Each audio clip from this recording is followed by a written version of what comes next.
Good afternoon, everyone, and thank you for joining us for the Medical Board of California Midwifery Advisory Council meeting. This meeting is being conducted via WebEx. Public comments will be heard for each agenda item for individuals wishing to speak. In order to be ready for public comment, we ask that you please ensure your comments can be heard clearly by being connected to the audio of this meeting through the proper method. If you're having difficulty hearing the audio of this meeting, it could be because the device you're connecting with has bandwidth limitations. If you do have difficulty hearing the audio of this meeting using your device, please click the ellipsis button at the bottom of the WebEx application or the audio and video menu item at the top of the WebEx application and then select Switch Audio. You will see an option to call in and will be provided with a telephone number, access code, and attendee ID that can be used to connect to the meeting audio via phone. Using the information provided, it will automatically disconnect your device's audio and connect your phone to the name you joined the meeting with. By using this method, if you are having audio problems with your device, this will still allow you to participate and hear the audio of the board meeting. Please see the instructions on how to connect link on the last page of the meeting agenda for step-by-step WebEx instructions, including screenshots. Thank you, Ms. Brigley. You can now start the meeting. Okay. Hello, I'd like to welcome you to the Midwifery Advisory Council meeting. My name is Claudia Brelia, and I'm the chair of this advisory council. Since this meeting is being conducted via WebEx, I will ask all MAC members and speakers to announce themselves by name before speaking for clarity of the official record. All MAC members are able to unmute themselves to speak during the meeting. Please place yourself back on mute when not speaking to reduce background noise for all participants. Following such online meeting etiquette will ensure the best audio quality for everyone. During each call for comments from MAC members and speakers, we will ensure that all comments can be accommodated are heard before proceeding with the agenda. During each agenda item, the host moderating this WebEx event will activate the Q&A and hand-raising features of WebEx and will ask anyone wishing to make a public comment to indicate so by replying yes in the Q&A window or by using the hand-raising features. The host will then call on individuals who indicated they wish to make public comments by name. When called upon, the host will unmute the microphones of the individual and they will be able to make their public comment. After the comment, the individual will be placed back on mute. Please see the agenda for WebEx instructions on how to connect from the link on the agenda and additional instructions. The board's IT staff will assist me with receiving the public comments via WebEx during this meeting. MAC members, as a reminder, during today's meeting, any items requiring a vote will be done by roll call vote. This means that once a motion is made and seconded, Ms. Moriarty will call each of the names individually to request our vote. I would now like to call the meeting to order and ask that Ms. Moriarty please call the roll. Ms. Corinne? Here. Ms. Weisner? Present. Ms. Woodley? Present. And Ms. Brelia? Present. Thank you. We have a quorum. Thank you. Moving to agenda item number 2, public comments on items not on the agenda. Are there any public comments? So I've got ahead and activating the hand raising feature. I'll go ahead and turn on the Q&A window too for any individuals who may not see that or have the option to raise their hands on their device, but you can either raise your hand or type just your name or anything into that Q&A box and we'll queue you up to make a public comment if you're interested.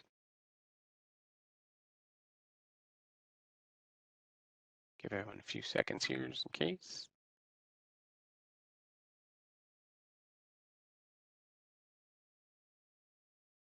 Okay, Ms. Bradley, I'm not seeing any requests. Okay, thank you. So moving to agenda item number 3, approval of the minutes from January 5, excuse me, the January 5, 2023 Midwifery Advisory Council meeting. This is Tisa Green. I move to approve those minutes. Okay. I'll second. Okay. Were there any additions? I forgot to say this. Were there any additions or corrections to the MAC meeting from any of the members? Apparently not, since you've both approved. And we have a second. Is there any public comment? Anyone would like to make a public comment on this agenda item? The hand raising feature in the Q&A window available. Everyone a few seconds there to type anything in.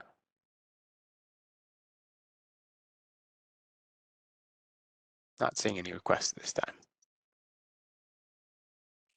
Okay. Ms. Moriarty, please perform the roll call vote. Ms. Curran, Approve. Ms. Weisner, Yes, approve. Ms. Woodley, Approve. and Ms. Aurelia. Approve. Thank you. Okay, the January 2023 MAC meeting minutes are approved. Moving to agenda item number 4, the report from the Midwifery Advisory Council Chair, and that's me. So, I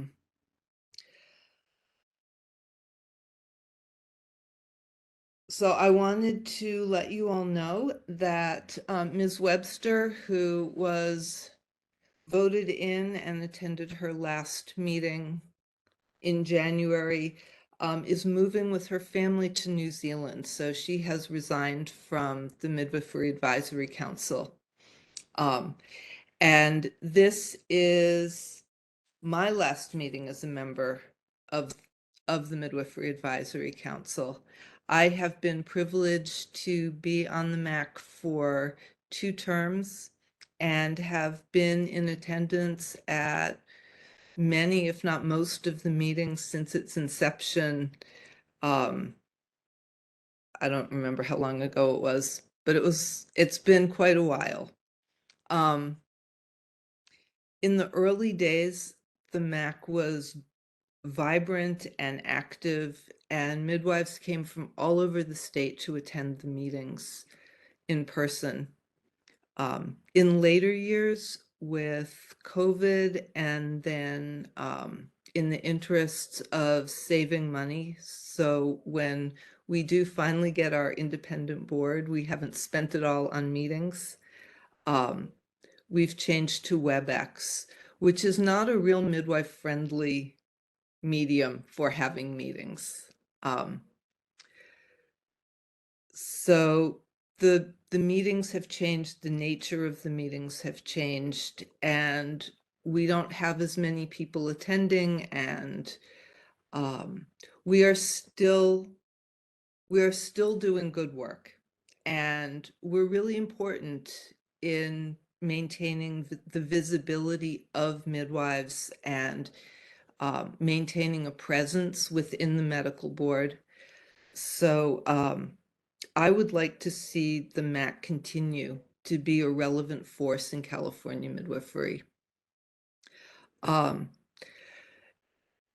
It might be time to reconsider how we're meeting, perhaps less frequently, but in person, or I don't know, but I encourage the MAC members to continue to work on getting new members and talk publicly about what we do here, and to figure out ways to bring us back to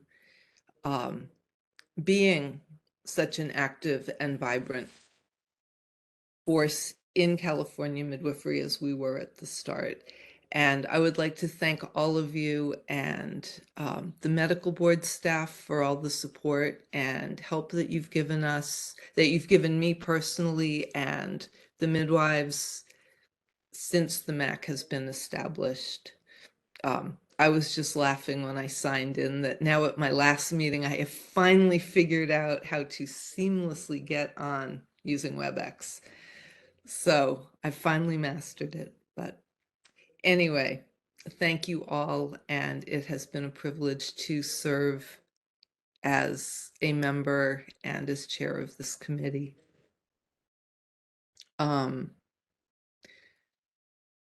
So are there any questions or comments from members?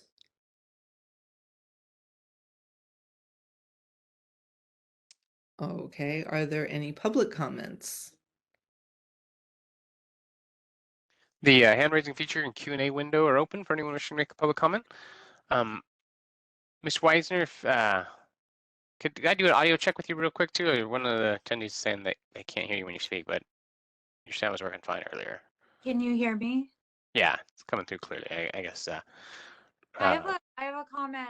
I'm out of turn, I guess. I just wanted to thank you, Ms. Brelia, for all of your work. You have the context to have watched the evolution of the MAC over a very long time and the evolution of midwifery licensure in California. So I know that we all appreciate you, but I'll say it again. Thank you. Well, thank you. And I think everyone in California has my phone number, so don't hesitate to call if there's anything that you need or want context on. And I really appreciate our newer midwives stepping up and continuing to improve midwifery in California. First public comment request here we have from Rosanna Davis. Rosanna, you should be receiving a prompt on your end.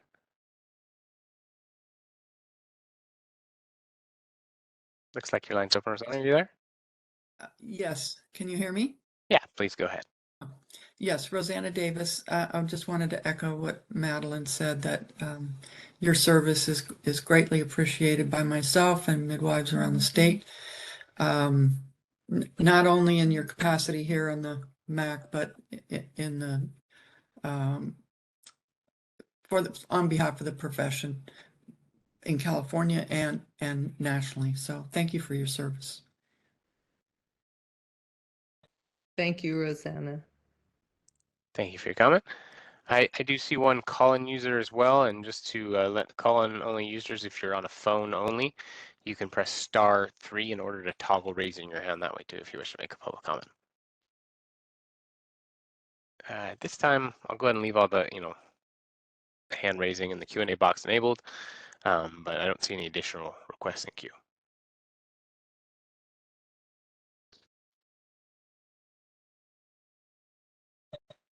Okay, well, thank you. Moving to agenda item number 5, establishing goals for the Midwifery Advisory Council.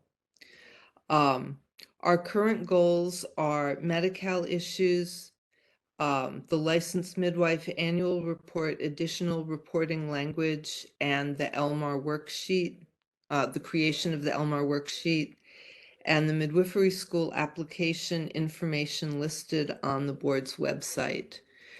I'm remembering that there were a lot of issues with birth registration that we had asked for assistance with.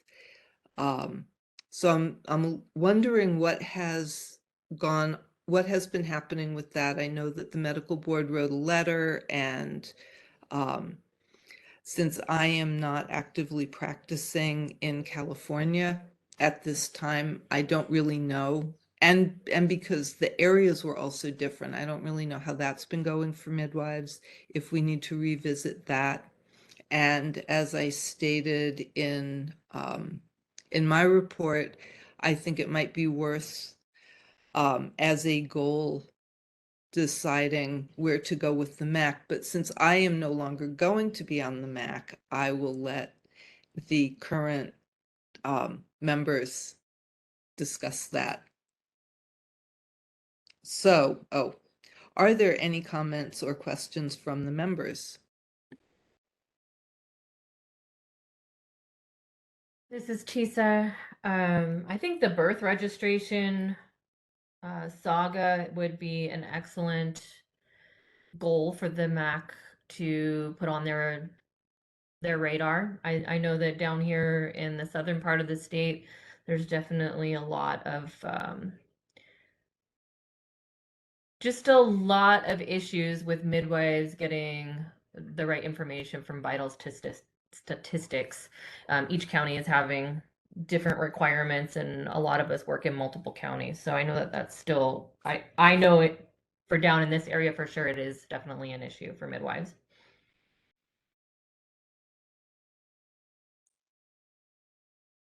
I definitely agree. As far as working with individual counties for the birth registration, as well as the Social Security enumeration, that could be a lot easier of a process.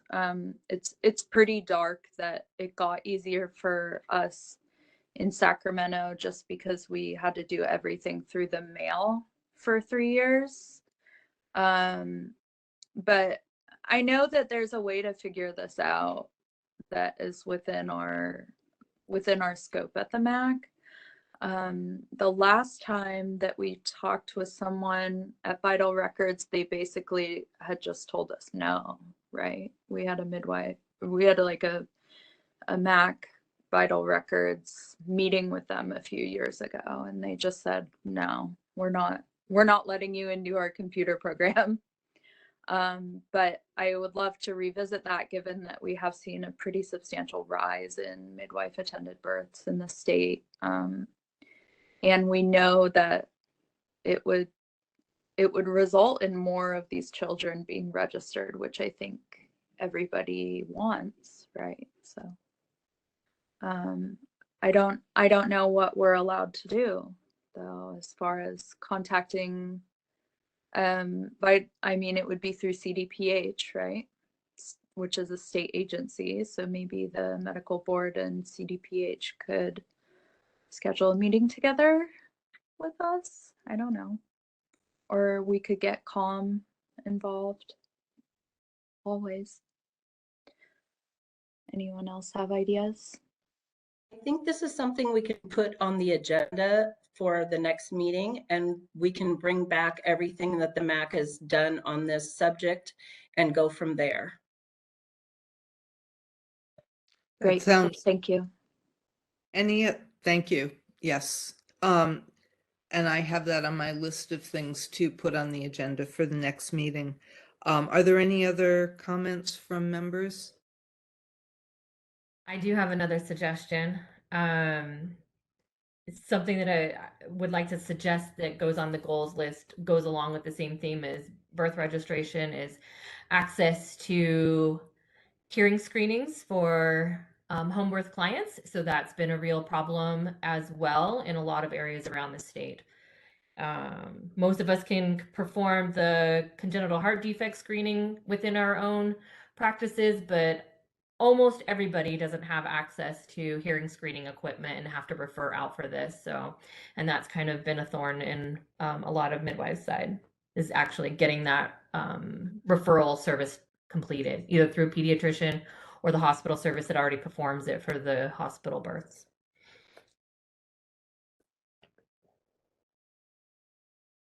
So really just finding some kind of universal access, like finding out what the problems are, the problems to access this, and helping whatever those communications need to be.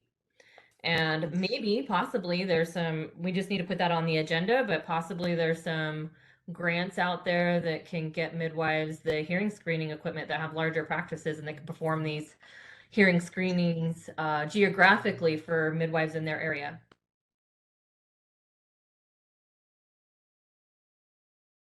Sorry, I keep going the wrong direction on muting. I jinxed myself by saying I'd figured out WebEx. Thank you, Tisa. That is a really good point. I was in Pennsylvania last year, and the state provided the home birth midwives with hearing screen equipment. So, that's definitely something that seems like a good idea for the goals list.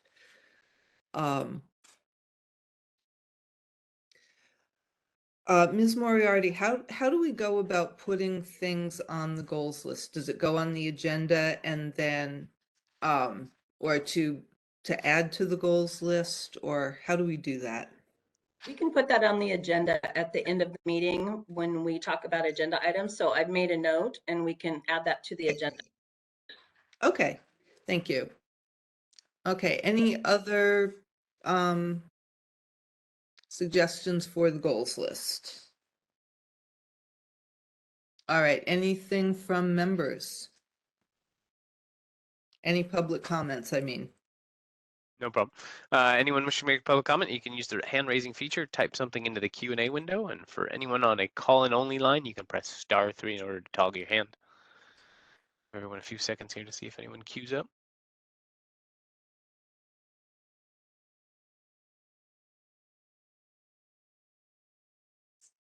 Okay, I'm not seeing any requests at this time.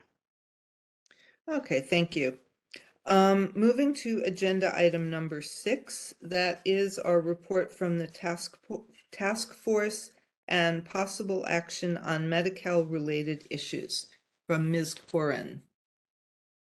Okay, so I want to make a quick, in case anybody didn't see, there was a update released on supervision changes for non-physician medical practitioners on DHCS's website. And basically they updated their information reflecting that CNMs and LMs do not have supervision requirements. They removed the supervision requirements from their literature. So that was nice of them to catch up. And then as far as Medi-Cal task force situation goes, I am hearing from, I don't quite remember how much, to an extent that I discussed the issues that San Bernardino County midwives were facing with Medi-Cal in the last maybe 6 months. But they ran into some pretty dire situations with their practices not being paid for services rendered, particularly related to facility payments, to the point that the managed care plan was asking for repayment of lots of facility payments. So this has been an issue ongoing since the beginning of time with Medi-Cal, that this is probably the #1 reason why midwives are very reluctant to become Medi-Cal providers, because of this stigma of having to have a repayment, having to pay back something that was paid to them. We've heard of practices closing in the past because of this situation specifically. So this definitely is on my radar and has inflamed me, quite frankly, because it doesn't seem very legal. And there's not a whole lot of paths for midwives to use to really be able to represent themselves and have that proper representation. So these midwives are still having a lot of problems with this particular managed care plan. And they are not being paid facility payments right now because the managed care plan is stating that they are not licensed facilities, which we've had that discussion before. That's what's really on my radar right now, is what's particularly happening in San Bernardino County. If I can make comments on, I can take comments or questions about that now before I move into what the Midwifery Learning Collaborative is doing in the state. So are there any member comments, questions for me? Yeah, it seems like that is an issue statewide for sure, with facility payments for exempt from licensure birth centers, as well as requests for repayment. There's also, it seems like there have been a lot of medical group and IPA conflicts with the plans that delegate care to them about who's financially responsible for the facility charges, because any outpatient birth centers are not included in the division of financial responsibility. So it's obviously a problem statewide. It seems like all of this tends to hinge on the fact that CDPH won't recognize licensed midwife-run birth centers because the medical board has not promulgated regulations for licensed midwives yet. So it all kind of comes back to that and the inability to become CPSP providers. So so that's what I'm noticing, and that's what I'm noticing in that. And the midwives in San Bernardino are not alone at all. And this is really going to just require all of us to work together and organize. Yes, unfortunately, it's going to come down to some practices retreating from offering these services to the public because it is not viable, sustainably viable for our practices to be able to provide these services essentially for free while we wait for everybody else to get their act together. So it's unfortunate. We do need to we need some rallying to happen. We do need everybody to sit at the table, and which I hope is what's happening with the Midwifery Learning Collaborative, which I'm going to talk about next. But are there any questions or comments from the public? The hand raising feature in the Q&A window are open for anyone wishing to make public comment. You can just raise your hand or type something in there and call in users if you. Can I just get some clarification, Ms. Corinne? The collaborative Midwifery Learning Collaborative? is that part of your Medi-Cal related issues report? Yes, it is. Okay, then why don't you go ahead with that, and then we'll take public comment at the end of that agenda item. Sure, if that makes more sense. Okay, so the Midwifery Learning Collaborative, the California Midwifery Collaborative, as something I've been reporting on and been a part of as a stakeholder for the last year. And I will kind of just recap what that is about. The Institute for Medicaid Innovation has funded a project where there's 5 states that are trying to collaborate and bring Medicaid services forefront for maternity care. So California has the Midwifery Learning Collaborative put together. It is comprised of a number of managed care plans, a number of CNM practices, LM practices, alternative birthing centers around the state, as well as CDPH and I mean, it just goes on. A lot of advocacy groups as well. So our goal is to improve access to care from the midwifery perspective, right? And for California specifically, what we are working on right now is what we're calling the alternative payment model. So our goal as a group is to formulate alternative payment models and get these instituted into the system, actively using them, not pie in the sky type of stuff, not dreaming about it, not rainbows. We are actively putting this on paper and working side by side with insurance companies to establish this alternative payment model where midwives can get paid for services they're actually performing, and not the history of what's been happening where we're getting underpaid to the point where we can't sustain our businesses. Right now, the Midwifery Learning Collaborative is working to establish an actual working model. So they are seeking a practice and a health plan and a hospital to all come together and make this plan work. And we want like a working model that we can put out into the world and say, look, this is how it works. And this is how we can make it like work for everybody else. So we're trying to put that together right now. I think the plan right now is to do this in the LA County area because we actually have midwives and birthing centers that are already currently contracted with managed care plans down here that are already actively taking Medi-Cal clients, and they're already established Medi-Cal providers. So more to come, hopefully in the future, about what's being comprised out of this, what payment models are actually working on. But midwives are, what I want people to know is that midwives are actually sitting at this table. There's not a bunch of bureaucrats sitting around telling us what we're going to get paid. We are actually sitting at the table and saying what we need to make this work. And these are coming, these numbers that we are projecting and asking for are coming from practices that have been taking Medi-Cal and know exactly what it takes to make this work. It's going to take a while. It's not going to happen overnight.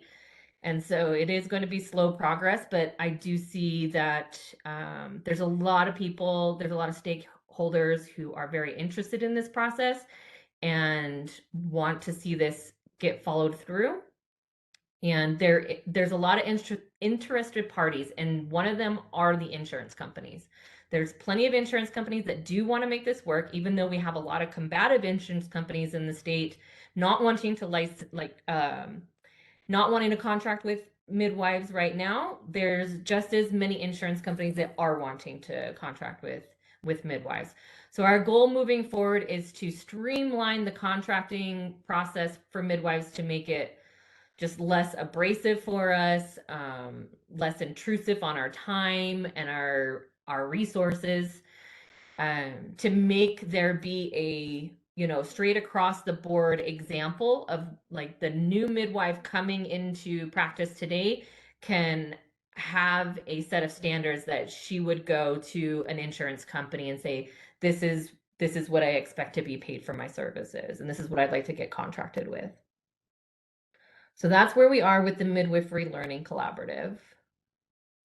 And that is all I have to report about today. Thank you so much for all the work you've done on this issue, Tisa. I'm Ms. Curran. I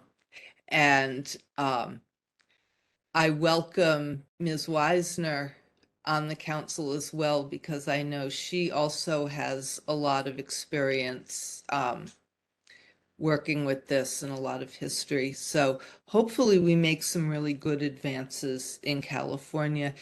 It's very much a matter of consumer access and consumer quality. So I would expect that we be able to bring this to the medical board and ask for their help for resolution as a consumer organization. So I'm really excited in all that you've accomplished since you've been working on this task force. So thank you. Are there any other comments from the members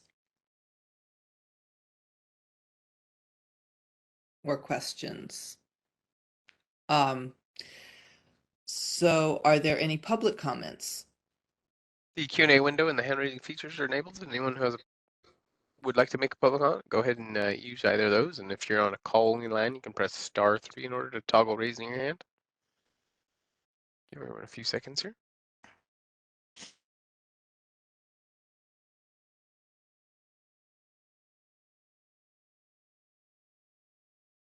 Okay, I'm not seeing any requests. Okay. So this is an action item. Is there anything, Tisa, that you would see as being appropriate for a motion or at this time? Or are we still too early? I will make a statement that I'm very unclear of what our abilities as this board are in an effort to move this forward. So if I were to just, what I would like to see happen moving forward is we need a committee that actually is working on helping midwives file complaints. A lot of these midwives don't have any recourse for basically doing all the work and not having any payment. we can't go after the clients for the payment, and midwives are basically losing money left and right because we're accepting these clients into our care with the just thinking that we're going to get paid for it. There's midwives out there that have LOAs, letters of agreement, with these insurance companies. So we're midwives, number one, not insurance billers, not business administrators, but now we're having to take on all these additional roles because of just like the lack of I don't even know what to call it. It's just a complete mess for most people. So I know that for the last 3 years alone, if I worked 10 hours a week as a midwife, I'm working 30 hours just to get paid for it. And that's ridiculous. So I don't know what our ability for this, as this board, still after 2 years, I don't have an understanding of what we can do. I wonder if there is anything that we can approach the medical board for assistance with. Anyone from staff who has an idea and would like to jump in, you are welcome to do so. This is Carrie. I think this is a tough issue because think of what the role of the medical board is in as far as licensing and enforcement. So this is, getting paid for your services, hugely important, but I don't know that it falls well within the role that the medical board serves. This would be an association project, how I see it. But I think that it's, an interesting update, especially with how it intersects with regulations. Yeah. So it kind of sounds like it's not a place for the MAC board. And I know Rosanna Davis is in the public, and that's probably really more of a calm issue. And I know that they have an active group working towards this stuff as well. So. Okay. Well, let's all brainstorm because it is really a consumer access issue as well, since if midwives aren't being paid for the work, midwives aren't going to be providing the service. And as a state, the recent laws or the laws around Medi-Cal have stated that there needs to be midwives, that every Medi-Cal plan needs to have midwives. And if that's not happening, that seems to be more of a consumer access issue. I don't know. All right, is there anything more on the Medi-Cal task force? I have a comment. I will just say that for midwives who want guidance on recourse, that really is the purview of their trade organization, their professional organization. COM does this, and not a lot of midwives are seeking this out with COM, but it's a member benefit of COM to be walked through the complaint process, the hearing process, and as well as advocating for access to this care as a covered benefit. And the regulatory framework, like this, we need regulations. Licensed midwives need regulations for a whole lot of things for billing, but the legal obligation for these plans to provide this service is already there, and there is a pathway to get this taken care of, which includes collective action and organizing midwives to to take legal action against Department of Healthcare Services, which is totally appropriate at this point. So know that the professional organization for licensed midwives, COM, is doing this. They're working on it. They're actually doing this, but midwives who want to participate in it have to contact us and have to work with COM, right? And from the consumer side, consumers also have an organization, CFAM, where they can, if they have issues with Medi-Cal covering midwife services, they can contact CFAM, and CFAM should be advocating for them as well. The MAC is, I would argue, completely impotent when it comes, and in the most kind, compassionate way. Like, structurally, the MAC is impotent for enacting change in the Medi-Cal system.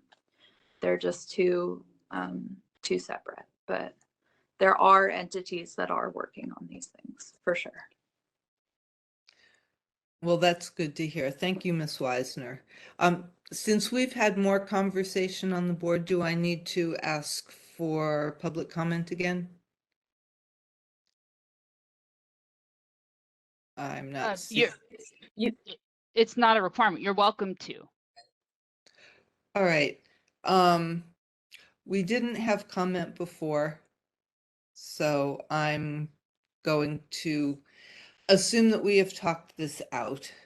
And we will move to agenda item number 7, which is an update and possible action on proposed regulatory language for the licensed midwife annual report from Ms. Webb.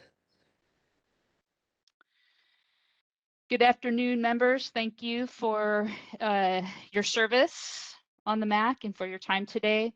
I am providing an update on the proposed regulation to require licensed midwives to report on the race and ethnicity of their clients as part of the licensed midwife annual report.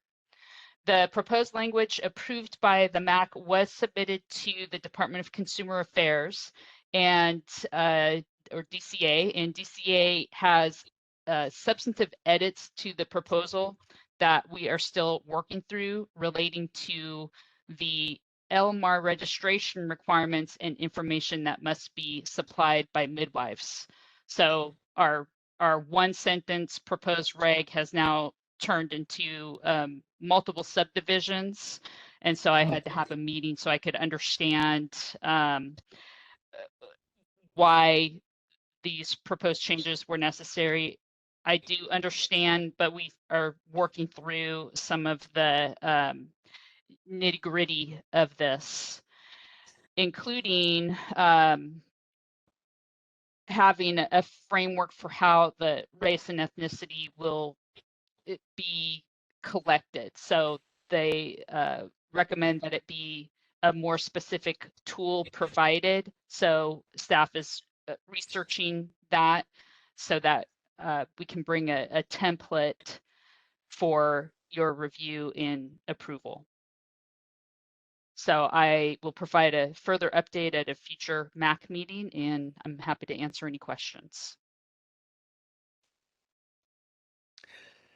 Thank you, Ms. Webb.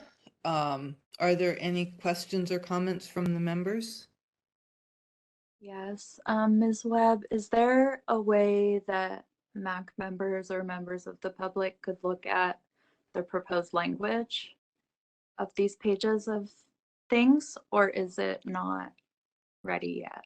It's not ready yet. The originally proposed language is part of materials of past meetings. So the proposed changes will be presented to you at a future meeting. Okay, still just hashing it out. Okay. Yes. Thank you. Okay. Thank you. Any other comments or questions from members?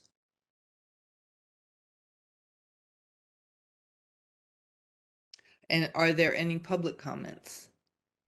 Sure, the Q&A window and the hand raising feature available for anyone wishing to make a public comment. Go ahead and do that. And call in users, you can press *3. I see we have a call-in user from the 916 area code. It should be receiving a prompt on the phone there to press *6 to unmute.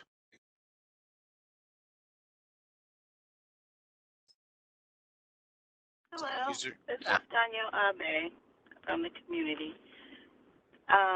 Thank you for that update. And I guess I had the same question as if the public could have any type of information, or if it sounds like you got a letter from the Consumer Affairs asking for something, and you're acting on it. Could you provide that or give more details? This is very vague. And also, I just want to say, as a public person and also working on this issue in public health, this data is key for equity. And there's a lot of funding that's depending on knowing who the midwifery community is serving or midwives are serving. And so, speaking as someone who is Black and someone who serves the Black community, is important that, and as someone who had a midwife, and midwives were just essential to my own birth experience and mothering experience. I just wanted to say that, if no one else is saying that been working on this for a while. I don't know if there's a fast forward button, but it's really important to know, because I do know that the data is not extrapolated, but if you're just looking for Sacramento County, there were like 0 preterm births, 0 low birth weight, like no babies died, no moms died. And if we could say how many Black women midwives were saving, that would really change the trajectory of the work that we're doing. So that's it. Thank you. Thank you. Sorry. Go ahead. Thank you for your further comment. At this time, I'm not seeing any additional requests in queue. Okay, thank you for calling in, Ms. Abe. I was thinking of you when we got the report that it was going to take even longer, and how frustrating this is, since you spent an entire term on the MAC trying to accomplish this. So yeah, if there's any way that members of the Midwifery Advisory Council or the public can be involved in this to try and help move it forward, or if there is language from other people who need to report on race and ethnicity, it would be really awesome if we could get this to actually happen at some time in the near enough future that we're all still practicing. All right, so thank you, all of you. Moving on to agenda item 8, update on midwifery related legislation and sunset review from Mr. Bone. Good afternoon, Madam Chair and members. My name is Aaron Bone. I'm the board's Chief of Legislation and Public Affairs. Following the election in the fall last year, newly elected legislators were sworn into office, and the legislature began their current 2-year session in earnest at the beginning of January. Also in January, the board published its sunset report, which is the first key step in the board's sunset review process. Sunset review is a comprehensive legislative review of the board's activities and statutes. Importantly, this process provides the board the opportunity to ask the legislature to change the law in various ways to further the mission of the board. Notably, the board has renewed its request that the legislature establish a separate board to regulate licensed midwives. The board sunset report is available on our website. Also, as part of the sunset review, earlier this month, the board's leadership and executive staff appeared before the legislature for a public oversight hearing. During this hearing, legislators asked the board's representatives various questions about our operations and those proposals. An archive of that hearing is available online through the website of the California State Senate. A bill has been introduced, that is Senate Bill 815, which will later be amended to include various changes in the law that will hopefully address the board's ongoing financial challenges and provide us with additional enforcement tools to help us more effectively protect consumers. In addition, I wish to bring to the MAC's attention one bill that may be of interest. That is Senate Bill 667. This bill allows a licensed midwife to direct and supervise CLIA-waived tests performed within an alternative birth center, and which are consistent with the services and the scope of practice, that is, of licensed midwife. That concludes my prepared remarks, Madam Chair. I'm happy to answer any questions. Thank you, Mr. Bone. Are there any questions or comments from the members?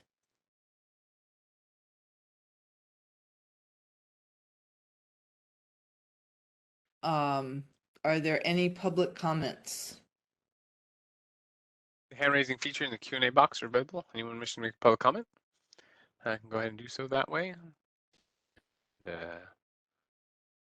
seeing any call-in users, but a call-in user could press *3 in order to toggle that hand raising as well.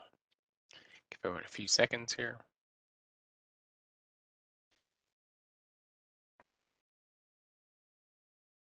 Doesn't look like there's any requests. Okay, thank you. Moving to agenda item number 9 is our program update from Ms. Moriarty. Thank you.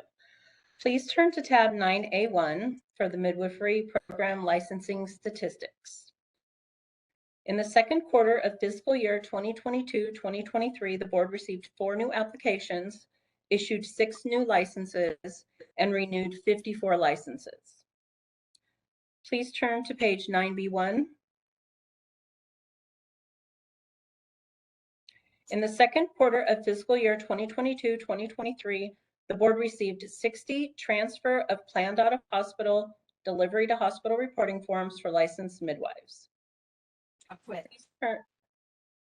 Please turn to page 9C1 for enforcement statistics for licensed midwives.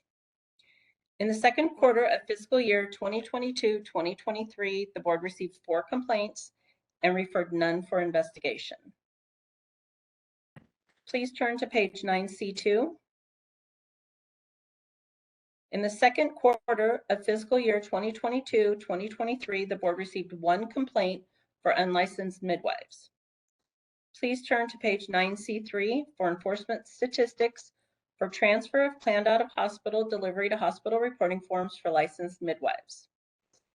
In the second quarter of the 2022-2023 fiscal year, 60 transfer of planned out of hospital, delivery to hospital reporting forms were received by the board and 0 were referred for investigation. And please turn to page 9C4. In the second quarter of the 2022-2023 fiscal year, the board did not receive any transfer planned out of hospital, delivery to hospital reporting forms for unlicensed midwives, and none were referred for investigation. Thank you. That concludes my update. Do we have any questions or comments?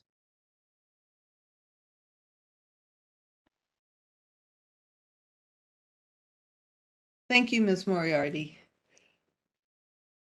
And I will restate, are there any questions or comments on that from the members?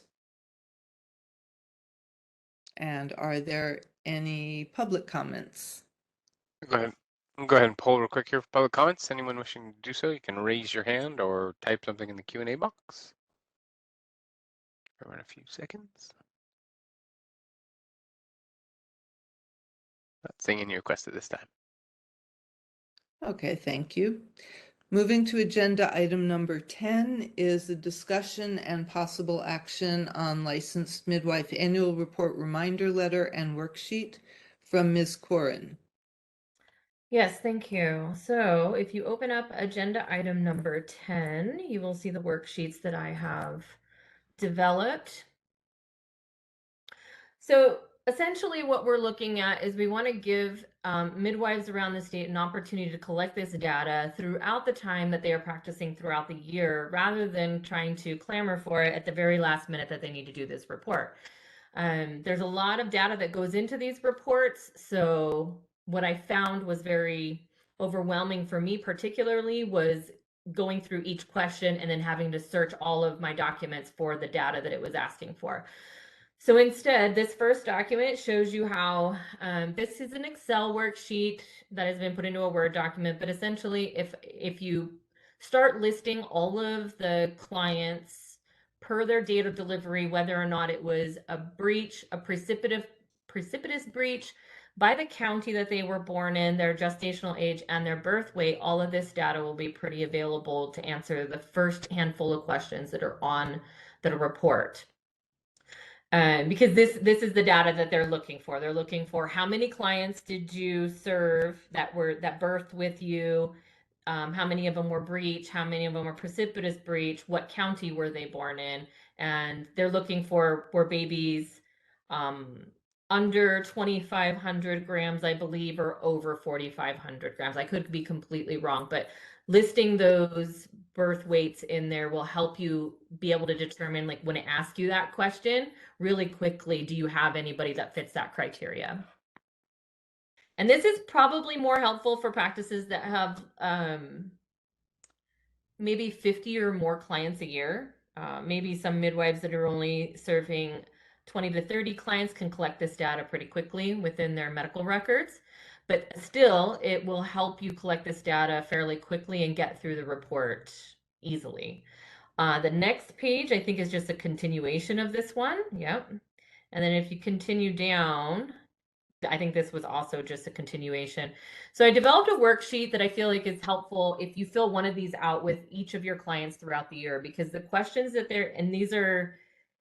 this worksheet will serve its two purposes. It'll give you that initial data, meaning the client's name, when they entered into care, because the report asks you how many clients you're serving currently in that year. So those could be clients that are still in postpartum care with you, that are carried over from the previous year. So if they had delivered their baby December 30th, they could still even though they are not counting for the data for delivery for this current fiscal year or calendar year, they still are counted as data for people that are in your current care that you're serving.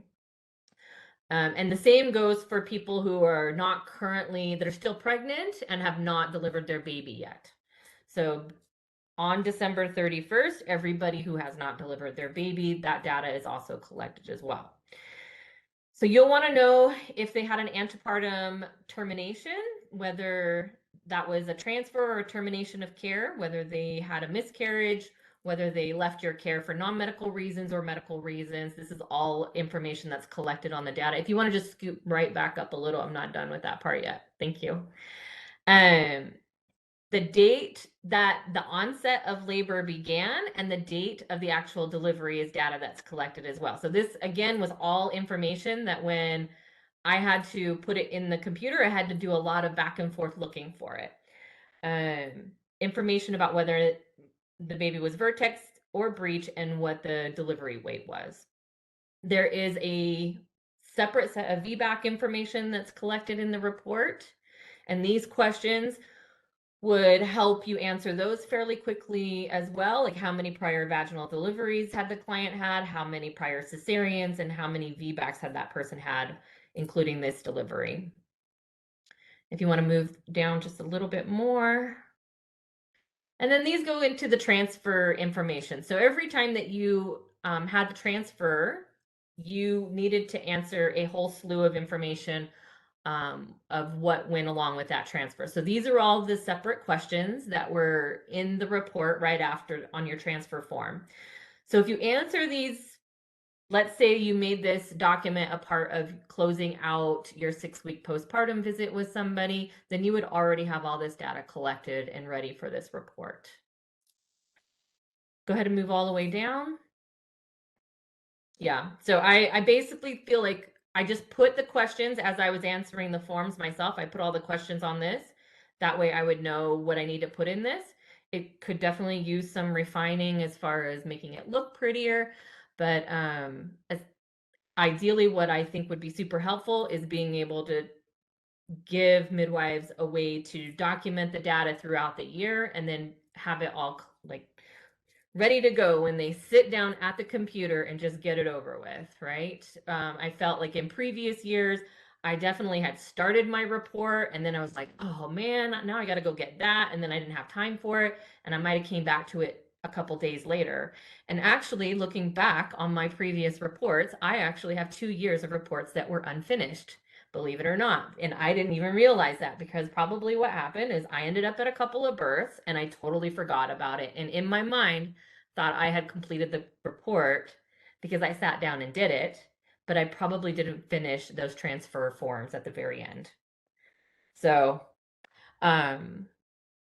that's what I have. I didn't think I needed to draw up a sample reminder letter. I will say that if you're on any kind of midwifery listserv right now, there were many different listservs across the state in the last 4 weeks. I have seen midwives say they had not received a single reminder of the LMAR, that it was due.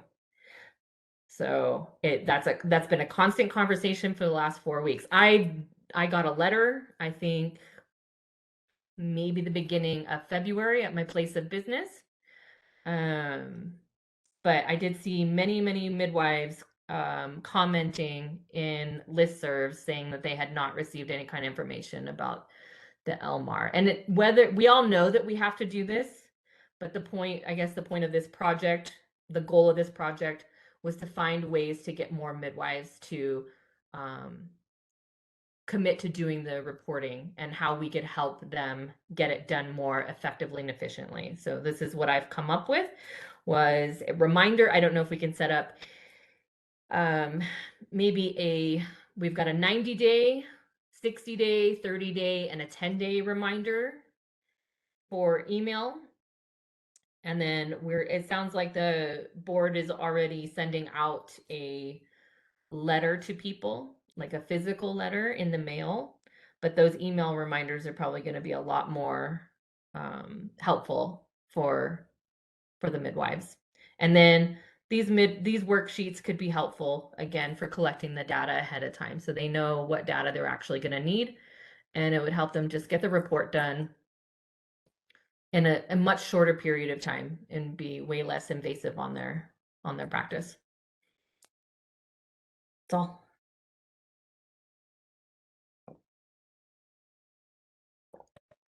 Thank you, Ms. Curran. And thank you for this. This is something that midwives have been clamoring for a very long time. Are there any comments or questions from the members?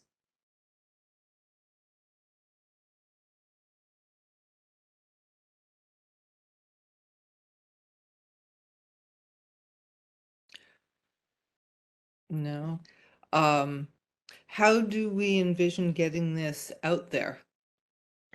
I'm assuming we're gonna maybe put this up on our portion of the medical board's website as a resource underneath the LMAR link.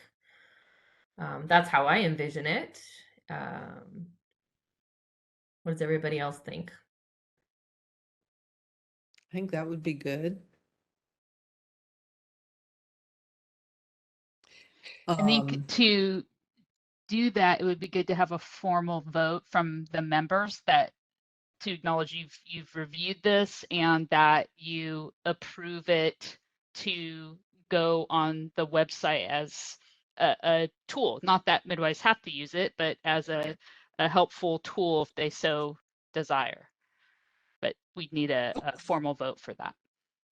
And then how do we go about voting on, do we need to vote on whether or not we can get those reminders sent out?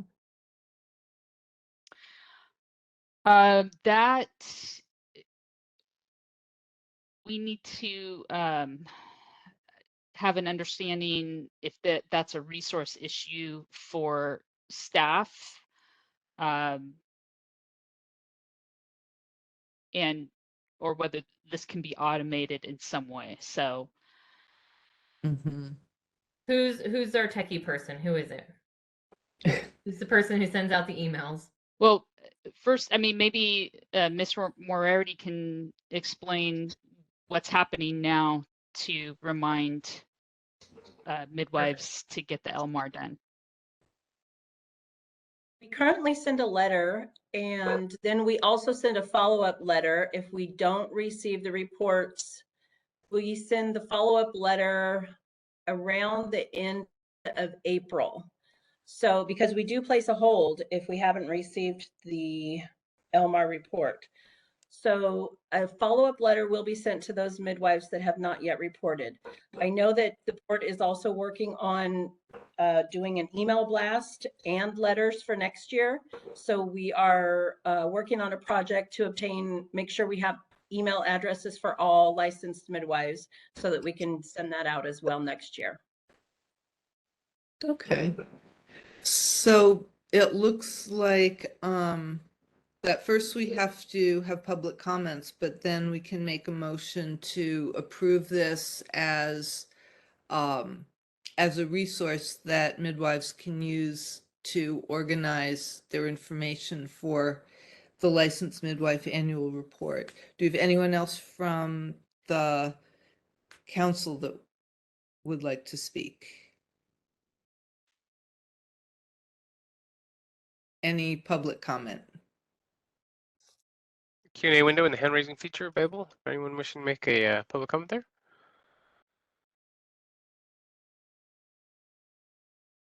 Call in users either. So give everyone a few more seconds.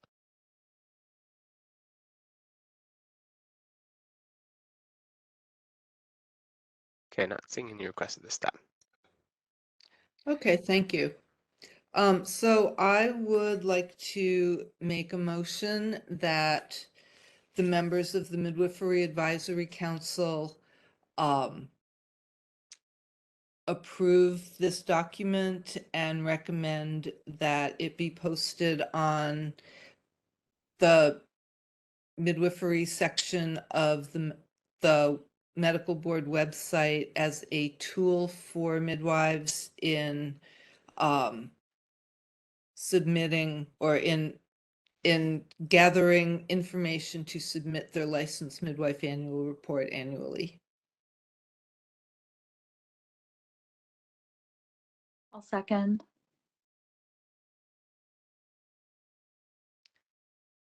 Thank you, Ms. Wisner. Ms. Moriarty, can you, do I ask for comments or just go for the roll call vote? You already called for public comment, so it's fine to take the vote. Okay, so Ms. Moriarty, please perform the roll call vote. Ms. Curran, Approve. Ms. Wisner, Approve. Ms. Woodley, Approve. and Ms. Brelia. Thank you. So the motion carries, and thank you again.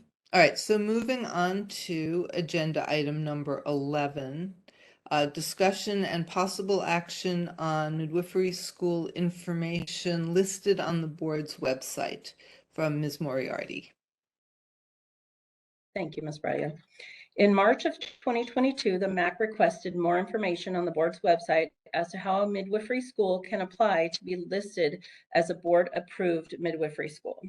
The MAC stated they would like to see more information that outlines the requirements with links added to the website to make it more user-friendly for schools to apply. The board agreed to add information to the website regarding the process of becoming a board-approved midwifery school. The materials for this agenda item include the midwifery school approval requirements and the midwifery school matrix, which are documents the board proposes making available on its website to provide information on how a midwifery school may obtain board approval. These documents are currently in draft form, and once finalized, will be posted on the board's website. The agenda item materials also include the draft webpage where the documents will be posted. I'm also currently working on updating the midwifery education program application form that programs must submit, and I will now go over each document provided in the meeting materials. So first we have the midwifery school approval requirements. This is still in draft form, but I did provide this at the last meeting, and we have made a few minor changes. This includes the instructions. It goes over the midwifery school approval and challenge matrix. It goes over complete curriculum, educational objectives that are required, midwifery education and challenge program examination should the school choose to provide the challenge program. It also states the copy of the summarized results of a school accreditation review, requires a current school catalog, and includes descriptive data if you so wish to provide that. Then we go on to the approval and challenge matrix form. Like I said, it is still in draft form. The layout may be a little different, but the content will be the same. This includes the information from the school, the accrediting agency, the accreditation period. Then it goes over the school approval criteria and the comment section where the school must identify the source document and the page number so that we can refer to that easily. It goes through the midwifery subject areas, and it goes through the challenge mechanism program should the school like to provide the challenge program. Then I've included a page showing our website where these documents will be located. You'll click on the licensed midwife page on our website, and you would click on approved midwifery schools, which lists the schools that are currently approved and the challenge mechanism that is currently approved. Down at the bottom of that page, I would include information for more information on how to become a board approved midwifery school. Click here. There will be a link. That link will open up and take you to another page that states to become an approved midwifery school with the Medical Board of California. Please review the links below. Please complete the documents required and submit to the address below, which will give the school the information where the documents must be sent.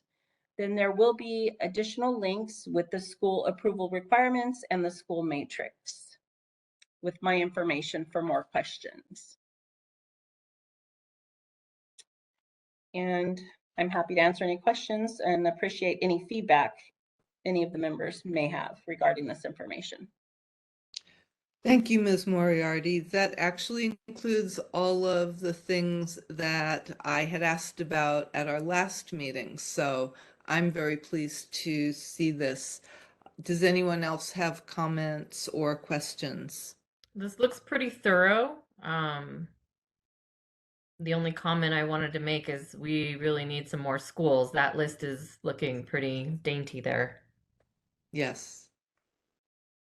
I would also double check the list of approved but no longer in existence schools because it's missing several that have recently closed. Birthwise, Nijoni, some other ones as well. MLL isn't on here. So I don't know. Sorry, what was the last one that you mentioned, Ms. Weisner? Maternidad La Luz. Gotcha. Thank you. Approved but no longer in existence, or I don't know if there's a place for used to be approved but no longer approved, because that would be something too. Yeah, but thank you very much. This is very thorough, and I especially appreciate that you included on the matrix. I know that this was drawn from the statute, but I do appreciate that you included clinical preparation equivalent, but not identical to that provided in programs by ACNM. That's really like super important for midwives who wish to be practicing in other places in the world. So thank you. Thank you. Any other comments from members?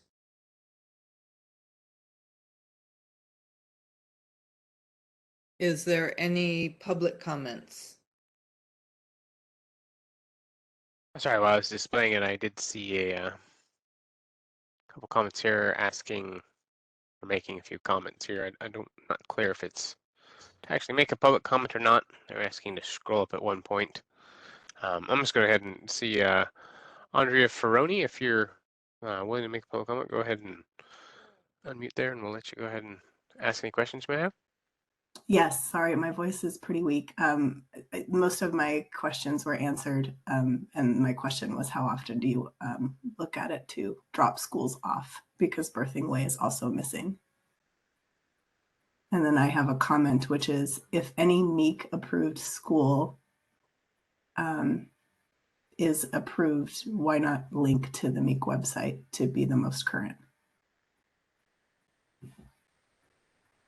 Thank I you. don't believe that that's the process. Am I correct? Like, not any MEC approved school ends up on the California's website. Certainly any MEC approved school with a distance program. Certainly not any MEC approved school that's not in that's in another state.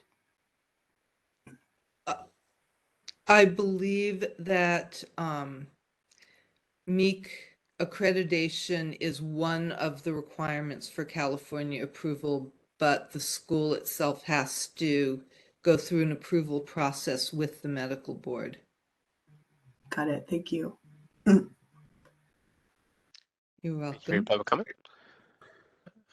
Next up here, give me a sec, sorry. We have Rosanna Davis. Rosanna, let me go ahead and send you that request.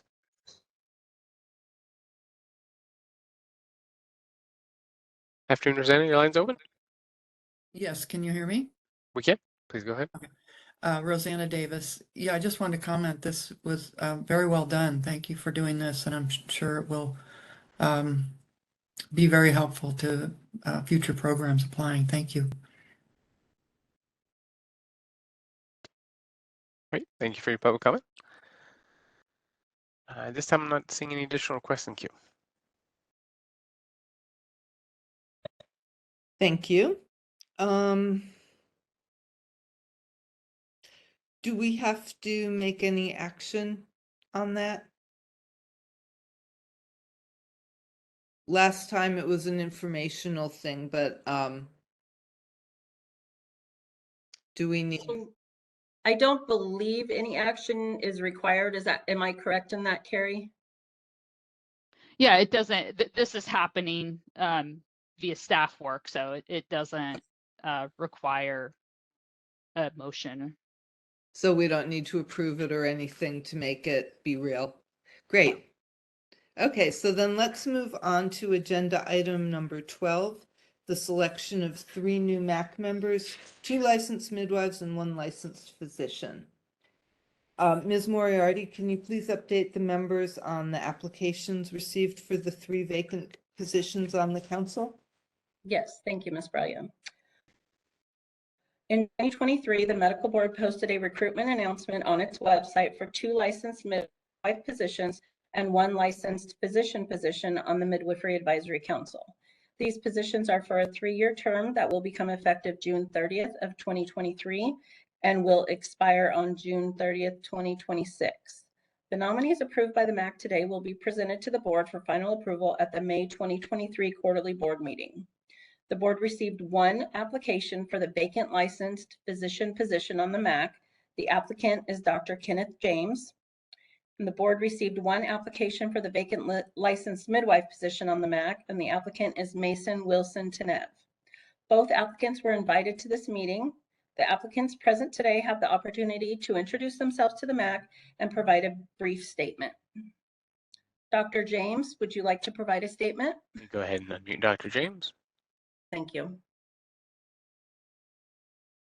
Dr. James should be receiving that request. In fact, what I'm going to do is go ahead and move you into the panelist window there. That way, if you're have video enabled, you can even use video if you'd like. Hi. Good afternoon, Dr. James. We can hear you. Please go ahead. Oh, excellent. Hi, I'm Dr. Kenneth James. I'm in Irvine, California. I am a board certified OBGYN. I am also the director of the midwifery program at Hoag Hospital. My practice has 8 certified nurse midwives. We deliver in the hospital. I also started, this is the second in-hospital birthing center that I've started. I started the first one in Mission Hospital in Mission Viejo 2019 when I was a solo practitioner and had 5 midwives working collaboratively. So started 2 birth centers in California, been involved with midwives for the 16 years I've been in California. I'm originally from New York. When I first moved here, I was the supervisor for 2 midwives who had a out of hospital practice. And then when their practice dissolved, I basically took over their practice, hence hiring midwives to help me. and I've been involved with midwives ever since. I appreciate the midwife model of care as it's changed my own practice. But again, having now 8 midwives working with me and our practice, I'm a strong advocate. I'm part of the Hoag Hospital Midwife Committee, which is basically me and another partner of mine and our 8 midwives. And we've got a brilliant practice down here in Southern California.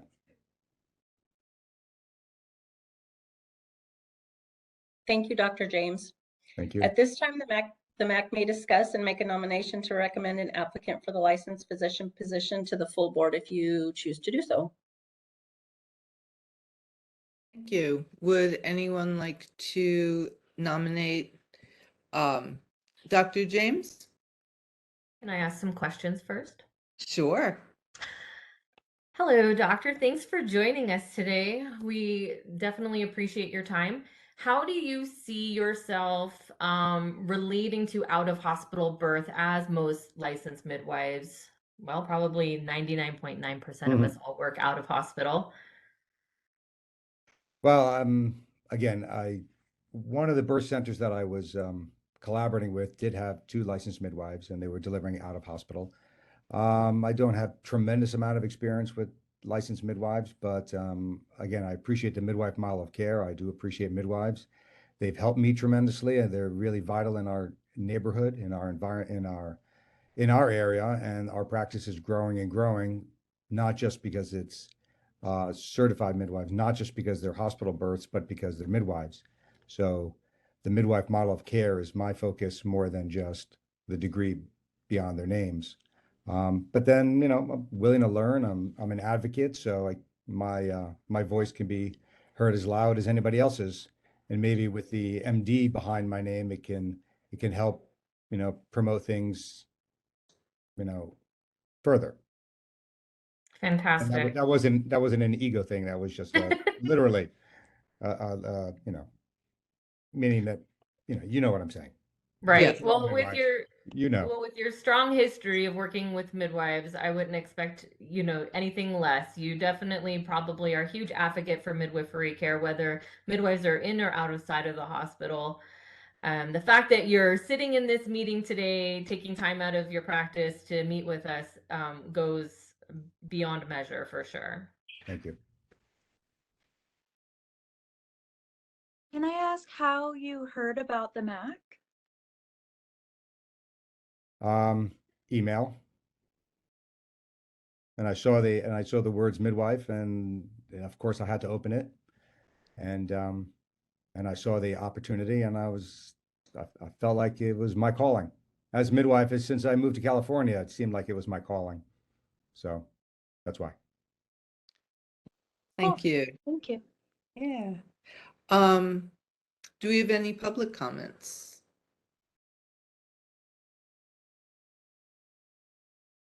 The Q&A window and the hand raising features is enabled for anyone wishing to make a public comment.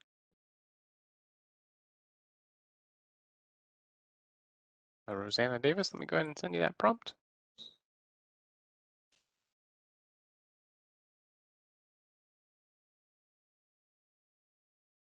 Rosanna, your line's open. Are you there? Yes, Rosanna Davis. Doctor, it's nice to meet you. President of California Association of Licensed Midwives, and appreciate your stepping forward on this, and let us know if the midwife community can help bring you up to speed on anything. Sounds like you're a really good choice for this position, so thank you for volunteering your time. Thank you. All right. Thank you, Ms. Davis. At this time, I would like to nominate Dr. Kenneth James to be on the Midwifery Advisory Council.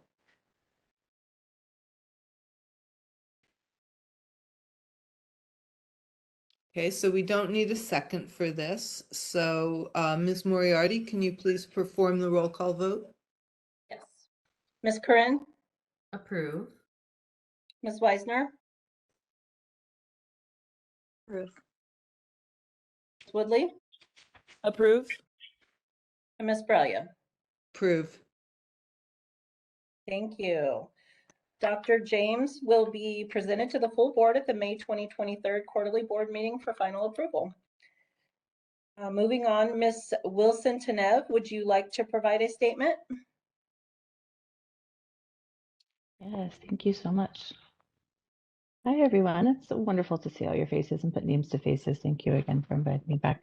I'm Mason Wilson Tanev. I have been a licensed midwife in California since 2000.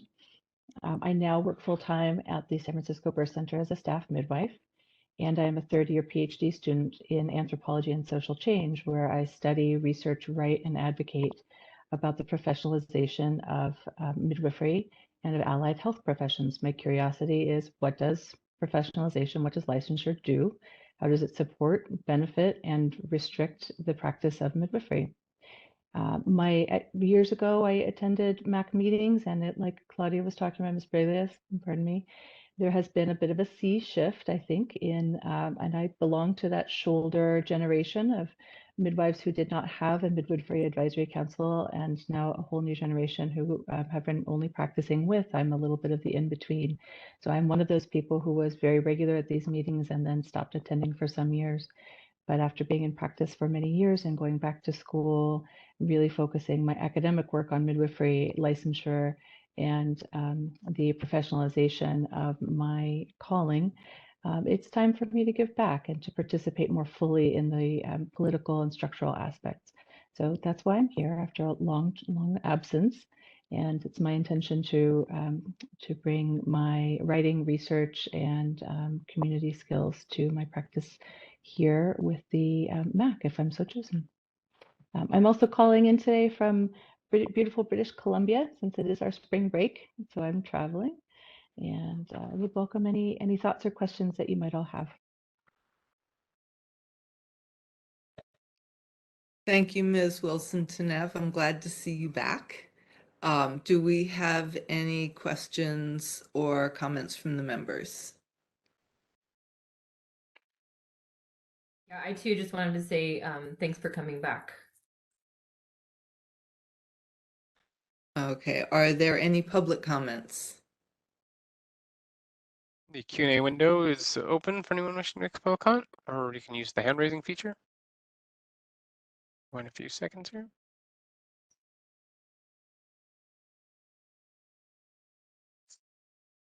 Okay, I'm not seeing any requests in queue. Okay, then I would like to nominate Ms. Wilson Tanev to the Midwifery Advisory Council. Thank you, Ms. Okay. Bradia. Yes? Are we ready for a vote? I believe we are ready for the roll call vote, Ms. Moriarty. Thank you. Thank you. Ms. Corinne? Approve. Ms. Weisner? Approve.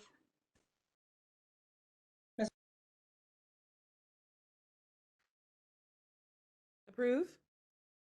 Thank you. Ms. Bradia? Approve. Thank you. Ms. Wilson Tanev will be presented to the full board at the May 2023 quarterly board meeting for final approval. Thank you. Thank you, and congratulations to both of you. Moving to agenda item number 13, appointment of officers pursuant to the administrative manual. So as I said, this is my last meeting.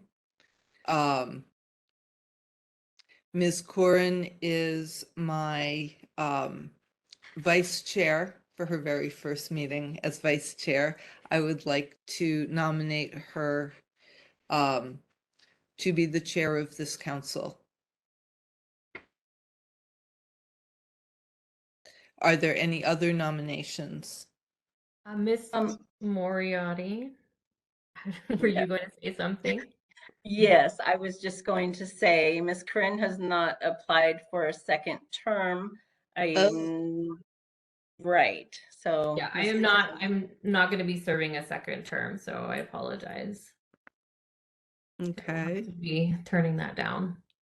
Oh, no. Okay. Do we have any other nominations? Well, I nominate Madeline Weisner, of course. I would second that. Wow. Yeah. All Wow. in one swoop. Cool. Thanks. Okay, I'll take the roll call vote. Ms. Corinne, Approve. Ms. Weisner, Approved, sure. Ms. Woodley, Approve. and Ms. Brelia. Very much approve. Thank you. We will also need a vice chair. I don't know Let's that we remember have public enough. comment too. Sorry. Oh, I'm sorry. Oh, we didn't do, shoot, we didn't do comments before we voted, public comments. I think we're out of order, Ms. Moriarty, help us. You can call for comment now. You can call for comment. Okay. Is there public comment? The Q&A window and hand raising feature enabled. If anyone wishing to make a public comment, go ahead and use either of those. Give everyone a few seconds here.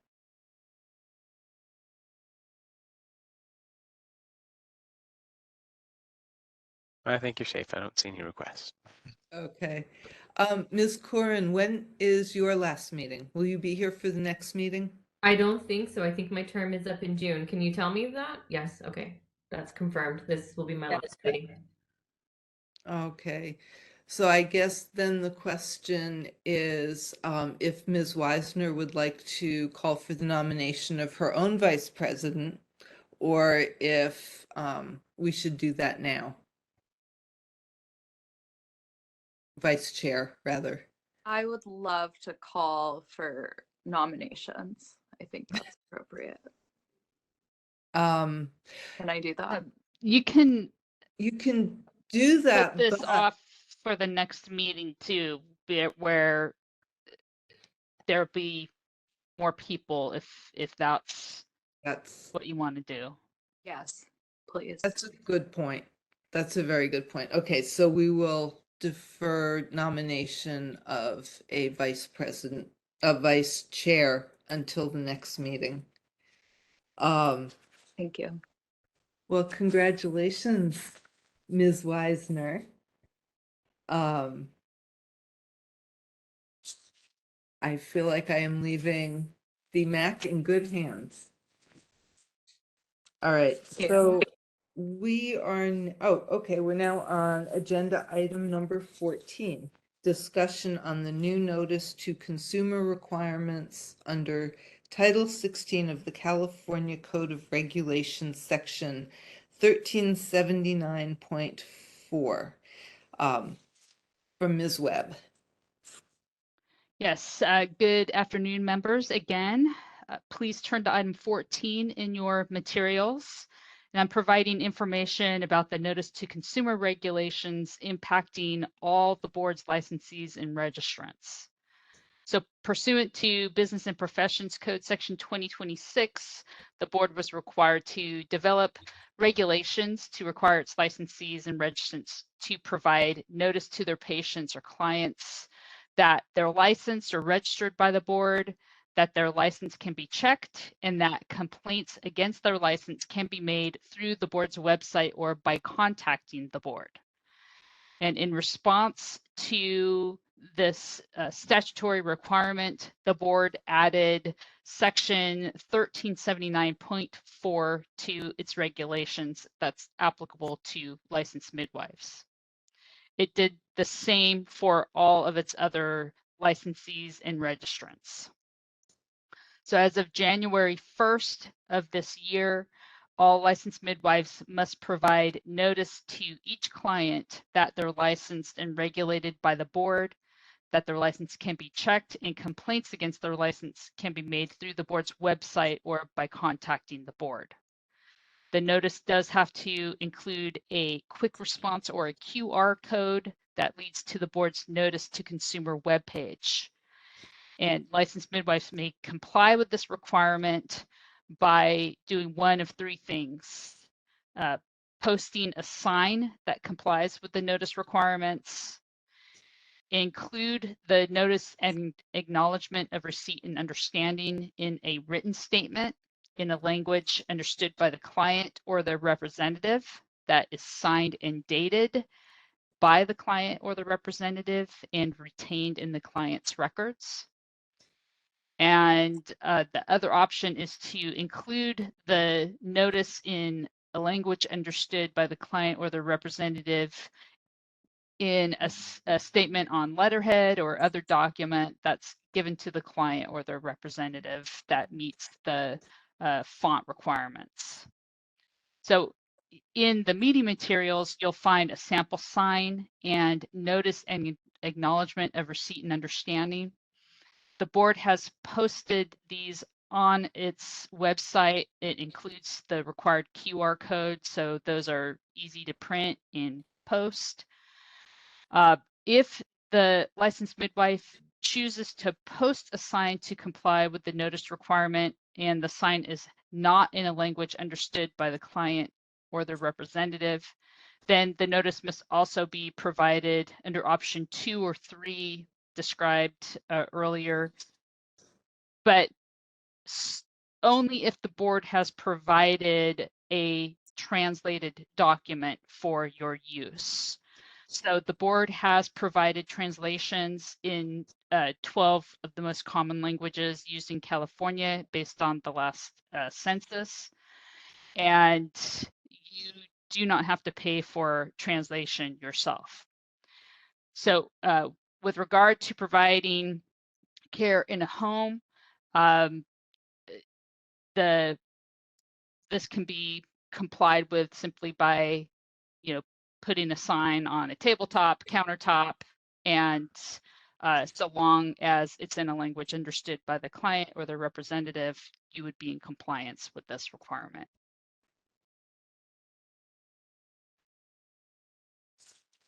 Mm-hmm. And I'm happy to answer any questions. Thank you, Ms. Webb. I have 2 questions. One is just to clarify, we can include the document in the client's informed consent documents that they sign before they come into care, and that meets this requirement. Yes, if that's something that they keep, you can provide them a copy of that, and that's fine. And then my second question is, when you do the QR code, does that automatically go to just the English language version, or does it go to a series? It goes to the website, which is in English, but there's tools that help to translate websites if that's necessary. Okay. And also, I want to make it clear that it doesn't go straight to a complaint form or anything like that. It's an information page. Okay, great. Oh, and then it has the list of sample signs. Okay, cool. Yes. Thank you. That's awesome. Excellent. Do we have any other questions or comments from members?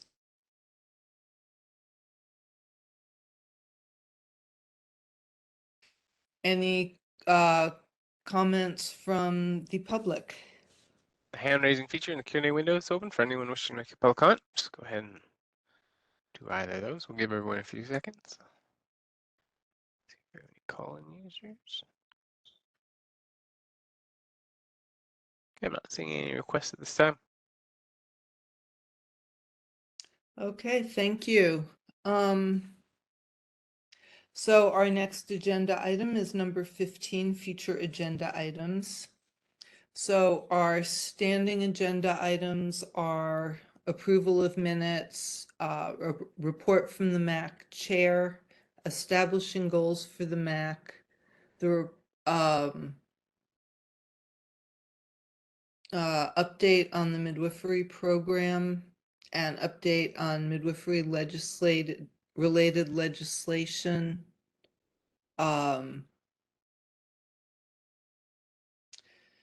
probably selection of new Midwifery Advisory Council members since we're still short.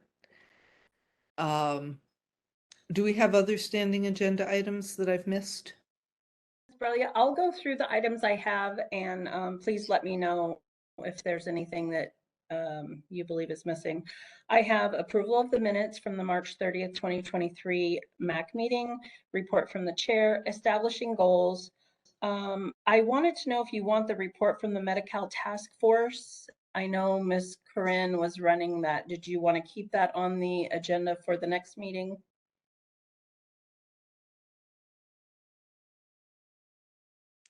I mean, there's not a task force now with Right. Ms. Curran not being Right. on that. So we're taking that agenda item off completely. I think so. It would have to be revisited. Okay, sounds good. Then I have update and possible action on proposed regulatory language for the LMAR. I have update on midwifery related legislation and sunset review. I have the program update and the LMAR update. I have selection of new MAC members. We will have a vacancy for 1 licensed midwife and 1 public member. I have selection of 2024 MAC meeting dates. I have the vote for the vice chair. I have birth certificate and social security registration issues, and I have access to screening equipment. Okay, I had that we need to discuss additions to the goals. We were going to talk about birth registration.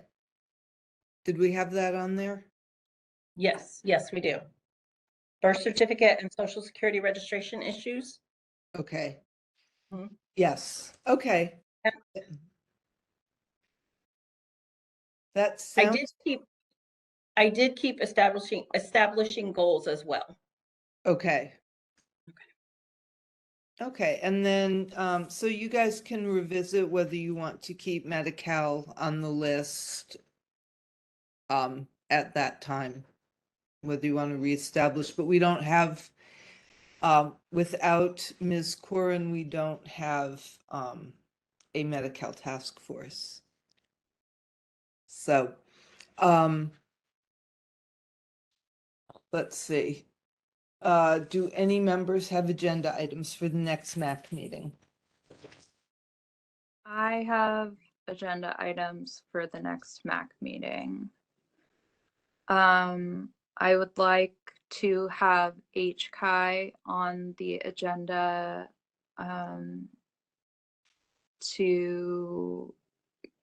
I'm sorry, not HCI.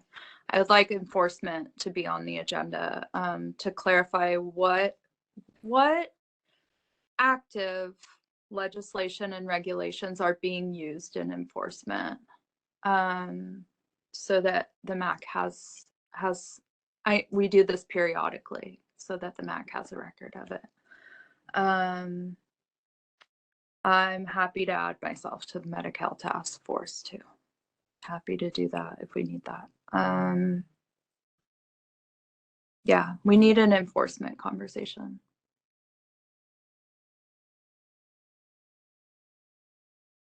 And do you want, sorry, Ms. Moriarty? I was just going to ask Ms. Weisner, how would you like that worded? I have enforcement. I have what active legislation and regulations are currently being used. Is that correct? Right.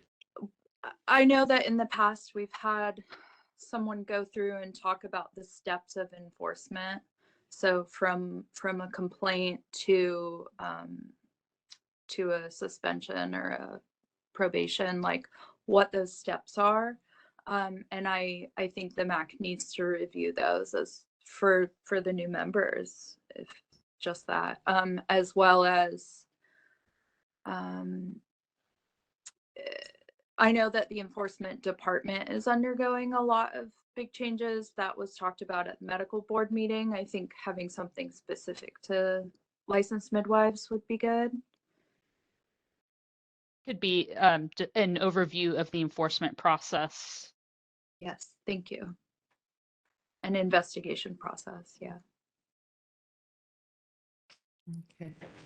And Ms. Wisner, would you like to then keep a report from the Medi-Cal task force on the agenda? Sure.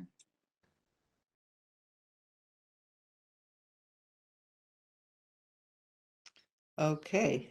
Anything else from members? And are there any public comments?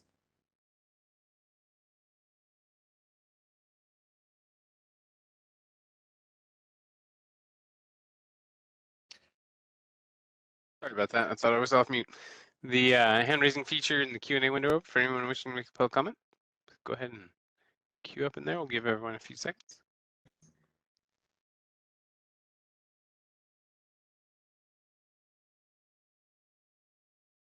Not seeing any requests at this time.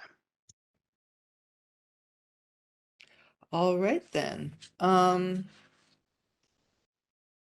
Ms. So Bralia?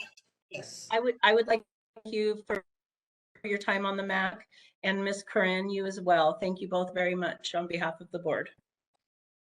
And thank you for all your assistance to us, Ms. Moriarty. So I do have one question for you, and that is, this gets presented, the agenda and the report gets presented to the next medical board meeting. Would that be me or Ms. Wisner at this point? That's a good question. Your term does not expire until June 30th, so it would be you going to Okay. the presenting to the board in May. Ooh, what are the dates in May, please? Do you know offhand? Let me check. It's towards the end, I believe, but let me just. Okay. Well, I think general when we do elections, unless it's specified otherwise, the person who's elected into the position assumes the role for the next activities. So unless you want to clarify that, then Ms. Wisner would be taking on that role. Okay. Well, that certainly. And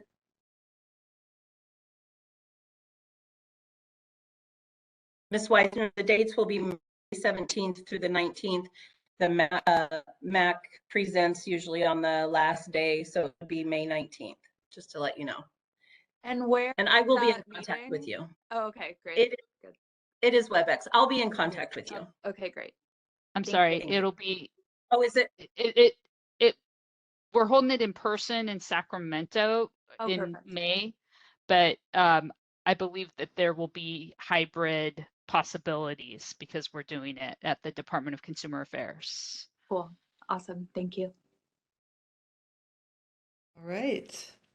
Well, if there is nothing further, then this meeting is adjourned. Thank you all, and thank you again for letting I'm sorry. me. Yeah. Oh, am I missing Did we something? do public comment on future agenda items? Did I believe we did, and We there did were carry, yeah, there were no requests. Okay, I'm sorry. I didn't want to forget. I got caught up in the conversation. So thank you. Yeah. Okay. Well, thank you all, and this meeting is adjourned.